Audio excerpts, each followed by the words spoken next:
National Assembly commends President Muhammadu Buhari for signing African Free Trade Agreement, recommends National Plan for Effective Implementation, and repatriation of looted funds in focus as African Anti-Corruption Day is observed. A very good afternoon to you. Thank you for joining us on Panorama, reaching you live from the Benin Network Center. I am Agatha Ekwaruju. Again, welcome.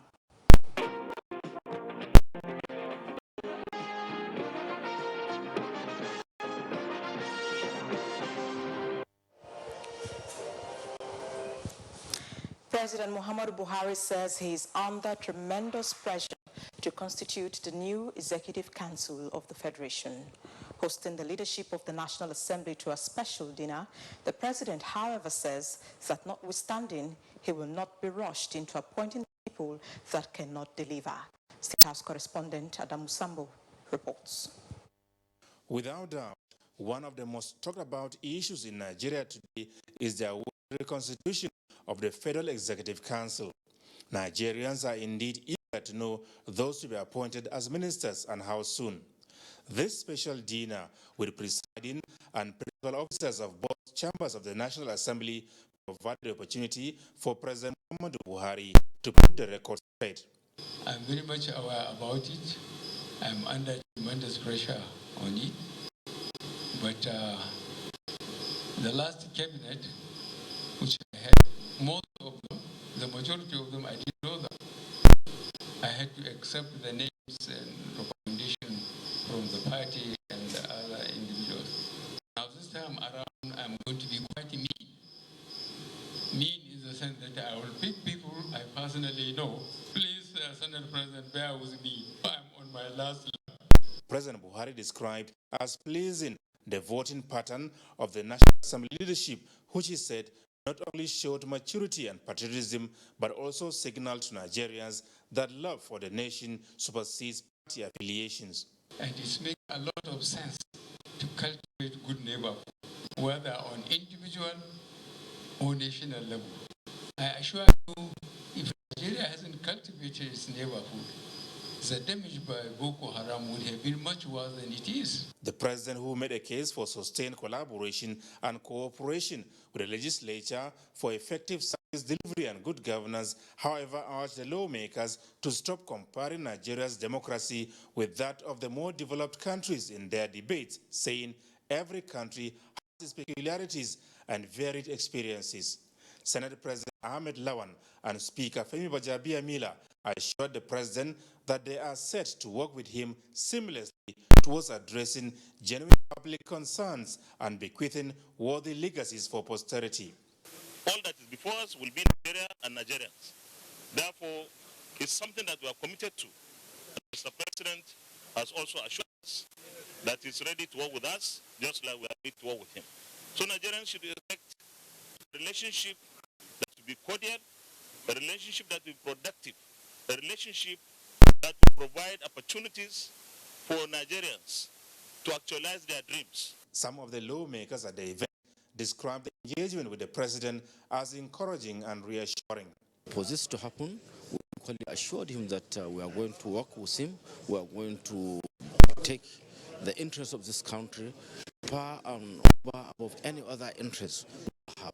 And certainly it pleases both sides. This country is bigger than any single individual, and that will put all our hands on deck to ensure that we deliver on the dividend of democracy. The welfare of Nigerians does not know party, and as such, we are going to look at issues based on bipartisan relationships. This is like the beginning of a new dawn.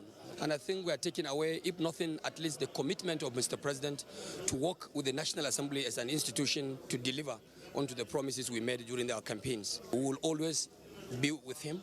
We will always identify by the policies and programs of his administration so that Nigerians could see things being done differently. The 9th National Assembly was inaugurated on the 11th of June this year. From the State House, Adamu Sambu, NTA News.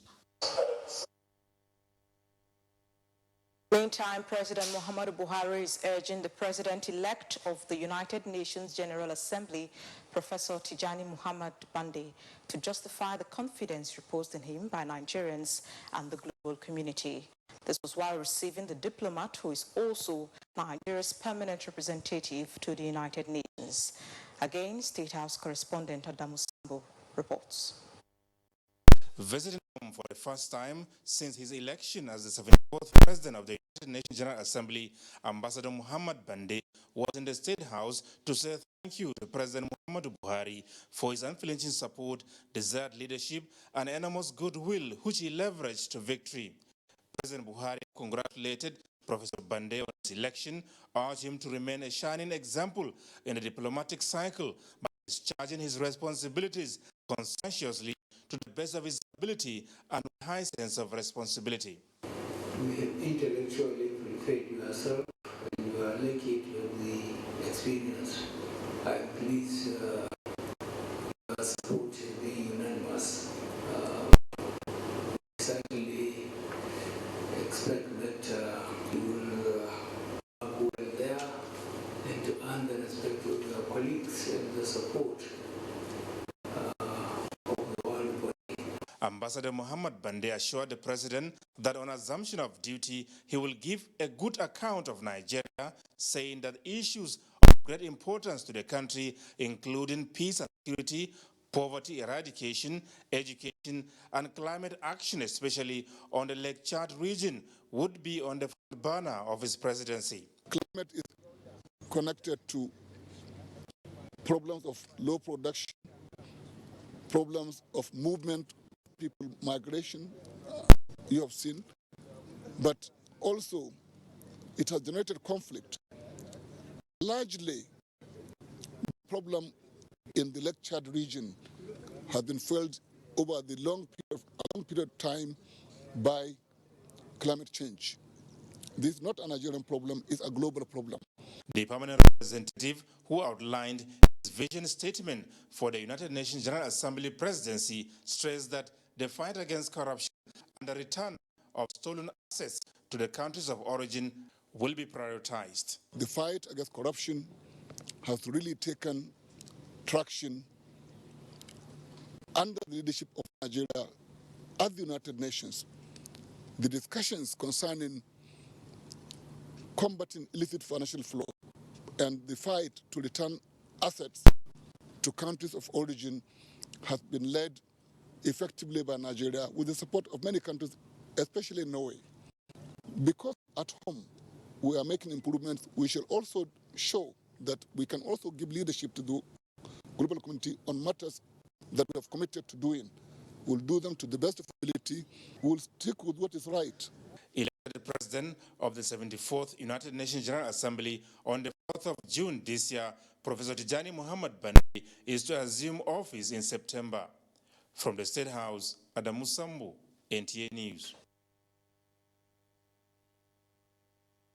A state-of-the-art medical facility to provide free services to 60% of its patients, comprising the poor and marginalized, has been inaugurated in Abuja. It is the Tulsi Shanrai Foundation Eye Hospital. President Muhammadu Buhari, who performed the ceremony, applauded the Shanrai family for contributing generously to the health and well-being of Nigerian people. Adamu Sambo completes the report. The 54-bed capacity facility, which commenced operations in January this year, has since provided eye services to over 6,400 patients and performed over 1,000 surgeries, 850 of them free of charge. The hospital has the capacity to perform 15,000 surgeries annually. It is a healthcare facility, the likes of which the country needs. President Muhammadu Buhari appreciated all concerned for the sacrifices made in the provision of the state-of-the-art facility to provide services that were neither available in the country nor affordable to majority of those in need. I'm very pleased to note their contribution to check and prevent avoidable blindness by restoring vision of more than 120,000 Nigerians free of charge.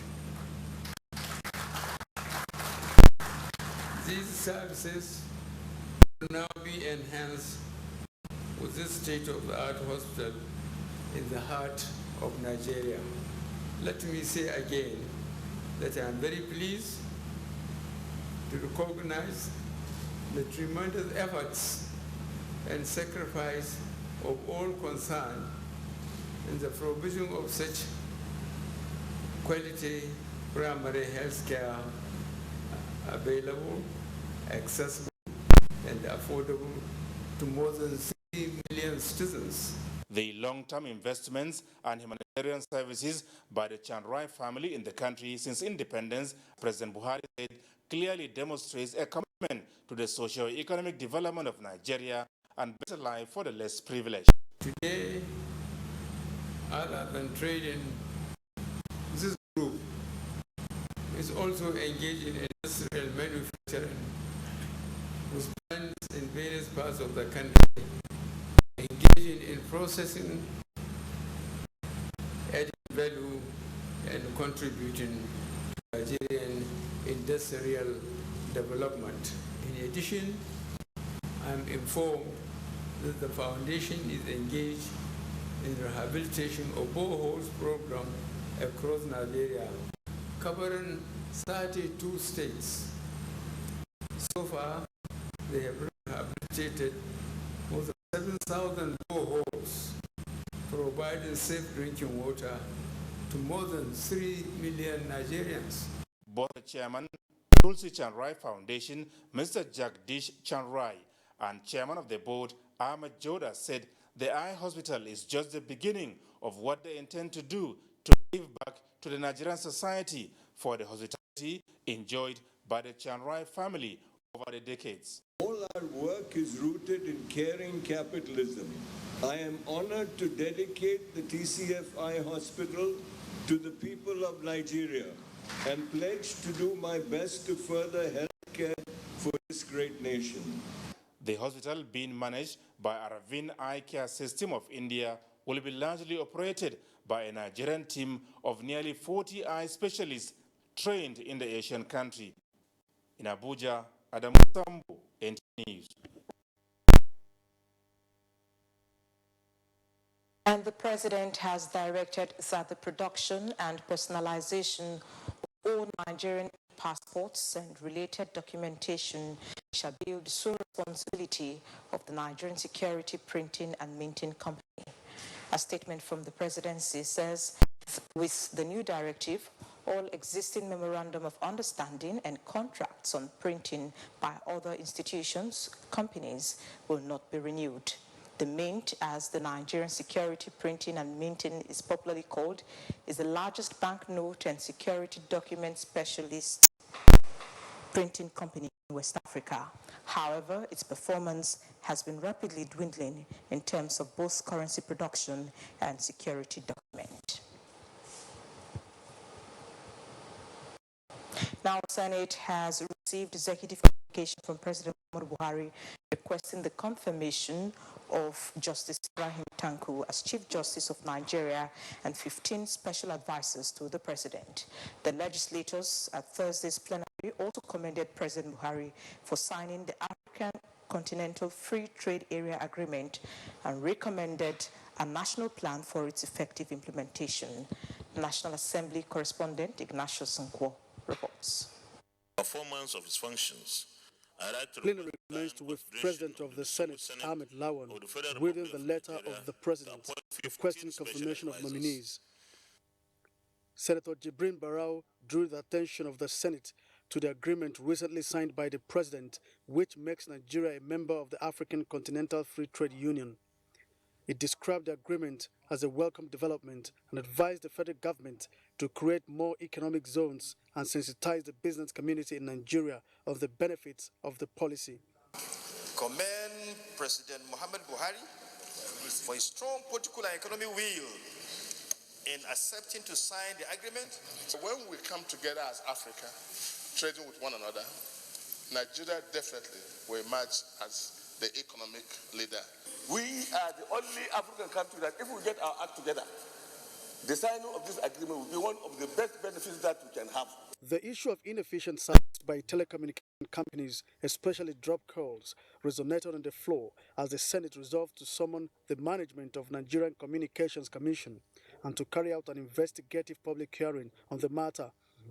The motion moved by Senator Abdul Fattah Buhari emphasized the role of the Nigerian Communications Commission in protecting consumers and ensure that they are compensated for interrupted services.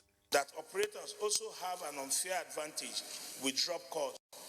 I think it is high time this matter was solved. That it is the NCC that should be held accountable. We'll definitely do the right thing, and if it requires blacklisting an operator, we'll go for that. Senate urged the federal government to give special consideration to the Modibo Adama University of Technology, Yola, to establish a medical school and teaching hospital. This came in a motion by Senator Aishatu Dahiru. Adama State and Taraba are in dire need of a medical school and a university teaching hospital. And it's surprising today that if a place like Modibo University of Technology is yet to be given teaching hospital. Chairman Senate Ad hoc Committee on Media and Publicity, Senator Adedayo Adeye, briefed Senate correspondents, during which he explained that the Senate will give the list of ministerial nominees the needed attention when transmitted.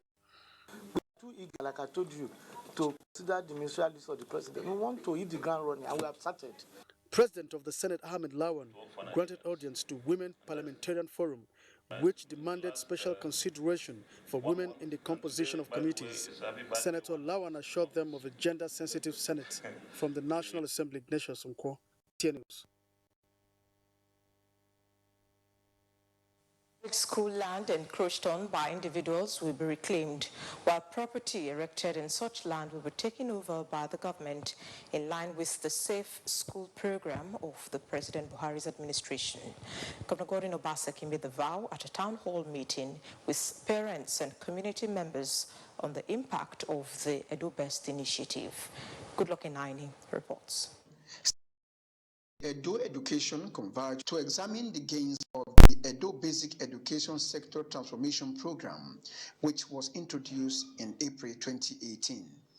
Over 11,000 teachers have been trained under the program, with 170,000 school children provided textbooks, while 230 schools are presently undergoing renovation. It is an attestation that the Edo Best program is indeed a revolution in the education sector. One of the things that the teachers learned when they went to training was that there is no more corporal punishment. When you want to build a house that will last, you should put more money to strengthen the foundation. The meeting afforded the stakeholders opportunities to seek clarifications in some gray areas and also give advice where necessary. Stakeholders at the end of the meeting agreed to synergize with the state government in order to take the program to the next level. In Benin, Goodluck Inaini, NTA News. You're watching Panorama, reaching you from the NTA Benin Network Center. We'll take a break now. More reports shortly. Stay tuned.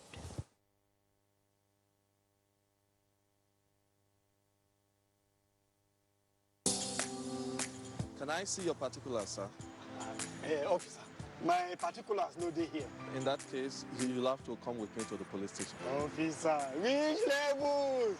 Where I for find you something make you take arrange your weekend. What? Offense number 1, driving without particulars. Offense number 2, trying to bribe an officer of the law. I won't harass Nigerians or take bribe. Change begins with me. This message is brought to you by the National Orientation Agency in conjunction with the Federal Ministry of Information and Culture. Thank you for staying tuned. Flood menace wreaks havoc in parts of Nigeria, Edo State inclusive, destroying properties worth millions of naira and leaving many dead. Experts advocate early intervention through attitudinal change as it concerns waste disposal and adherence to warnings. Ifeoma Okafor takes a look at flood in Edo State and measures to tackle it. Edo one of the affected states where flood has displaced about 141,400 people, destroyed hundreds of hectares of farmlands. The most hit communities are Esako East and Esako Central Council areas. This is according to NEMA's report of 2018. Apart from climate change that contributes to more rains that lead to flooding, man-made factors also pose challenges of flooding.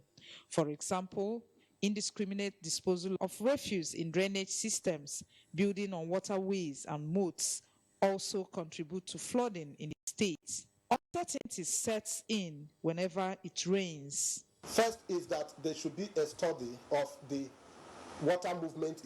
Where do the water flow from mostly, and where do they travel to? Okay, and then after the study, you now construct proper drainages to carry this water off from wherever they are coming from and properly channel them to where they will be emptied into. The state governor, Godwin Obaseki, recently waged war against flooding by demolishing buildings on canals and moats that cause flooding. We want to try to send this as a message to people who disregard our moats, that they should take caution. They should ensure that they stay off the moat. If you look down here now, you can see that it's used as refuge dump. And this is also because of human activity. We are asking people to desist from this. It is expected that early intervention will yield positive results. In Benin, Ifoma Okafo, NTA News. Of course, our topic on Panorama today is on flooding. And here in the studio is the special advisor to Governor Godwin Obaseki on special duties, Yakubu Gowon. You're welcome to Panorama, sir. Thank you. Thank you. Good afternoon, viewers. All right. Now, the rains are here, and the people are already at the receiving end. As a special advisor on special duties, what are your thoughts? Well, this is not the first time we are experiencing this. We had flood issue last year, especially in the riverine areas as a result of the dams that were opened by other neighboring countries. And the state government has taken proactive measures to ensure that losses for property is quite reduced. Last year, as you know, we evacuated people into IDP camps, which as of today are well equipped in case of eventualities. And outside that, there's a continuous the flood, the drains in the state, metropole and other local government. And the state government has ensured that all local government embark on clearing the drains so that there can be free flow of water. But of course, we know part of this has to do with human error, because a whole lot of people, number one, don't adhere to the laws of physical planning laws as regarding building. Recently, we experienced flooding in the metropolis, Ugbo area, yes. Area. The first thing we noticed was that people built to block the drains. If you go to Area, you find that people build across the moat. The government of the day, led by His Excellency Godwin Obaseki, has taken audit of all the moats in the metropolis. Yeah. This is to enable us channel road construction drains through the moat to Oba River and to Ikoba River. On the palliative, that what do we find here? People keep building on the channels. Last year, no, sorry to cut you short now. We know Benin is blessed with the moat. That's the natural drain. Yes. And of course, we saw earlier in that report that government has commenced demolition of structures on waterway.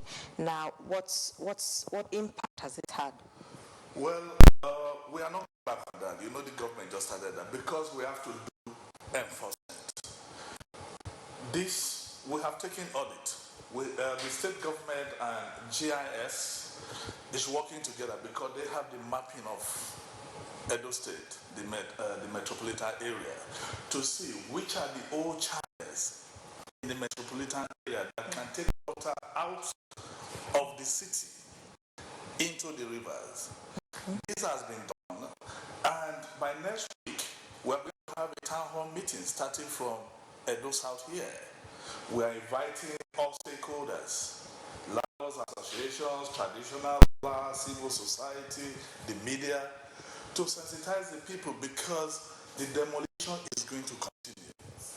If this is what is going to bring a lasting solution to enable the government do drain through the moat to the river, then the government will have to do it. Okay, all right.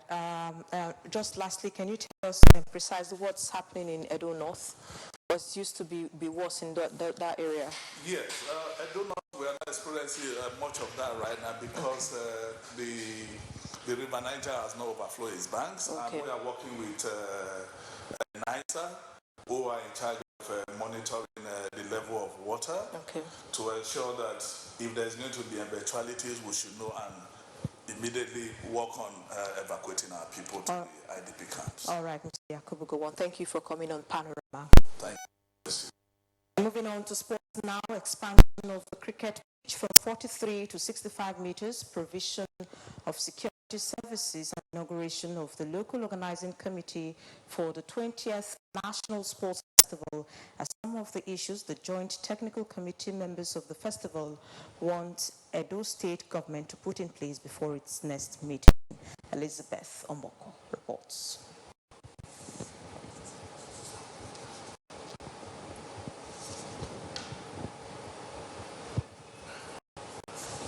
Well, I'm afraid that report is not ready. At this point, we come to the end of Panorama from the city of Benin. Thank you for watching and do have a pleasant day. Good afternoon.